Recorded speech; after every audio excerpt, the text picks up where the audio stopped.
When someone mentions the word supermini, you can't help but think of the Ford Fiesta and this, the Vauxhall Corsa, two of the best-selling models in the UK, constantly battling it out for the top spot. So, what is there to talk about with the latest generation Corsa? Well, all the body panels are new, the suspension setup is new, and everything forward of this A-pillar is, including this Adam-inspired face. The similarities with the Adam can also be seen in the interior, with this glossy finish and touchscreen setup, as you can see on our SE model. This ultimately makes the Corsa feel more youthful than ever before. Vauxhall doesn't really expect to sell many of the entry-level Life models. Instead, people will be going for the second trim up, Sting, as this adds aircon, alloy wheels, and some vital connectivity features like USB and Bluetooth. Layout-wise, one thing I will say is that the Corsa has better ergonomics than the Fiesta, as the Fiesta can feel a bit too cluttered. There's also plenty of glass around to improve visibility. Right, let's take it for a spin. I wasn't expecting the latest Corsa to be that much different to drive, but I'm glad to say I was pleasantly surprised. Vauxhall has done some fine tuning to the electric power steering, making it more precise, and the suspension is very comfortable, provided you go for the smaller wheels. These changes ultimately make it comfier and more enjoyable to drive.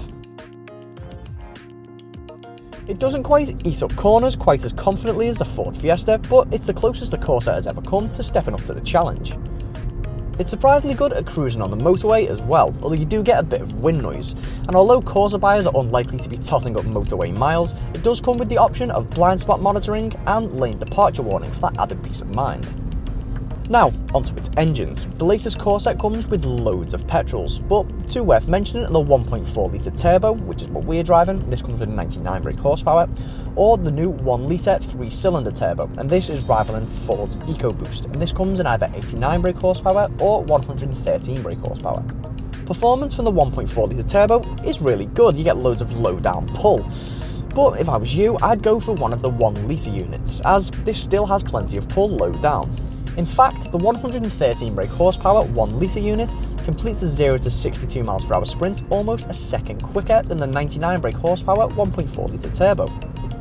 For those dead set on going for diesel, Vauxhall actually offers a 1.3 litre unit, and this comes with either 74 or 94 brake horsepower.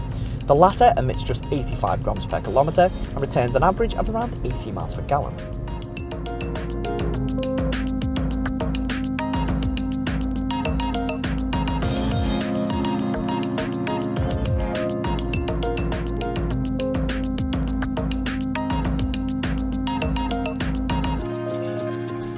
So, we've talked about its drive and its cabin, but can you fit your mates in the back? Well,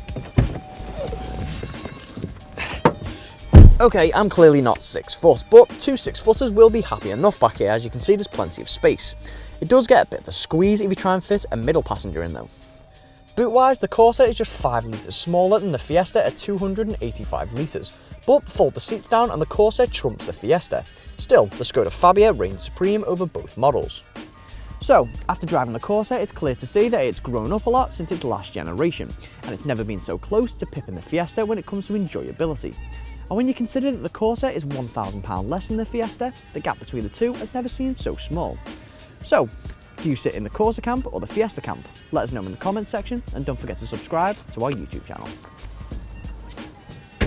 For more of our video reviews, feel free to click the link to browse our YouTube channel.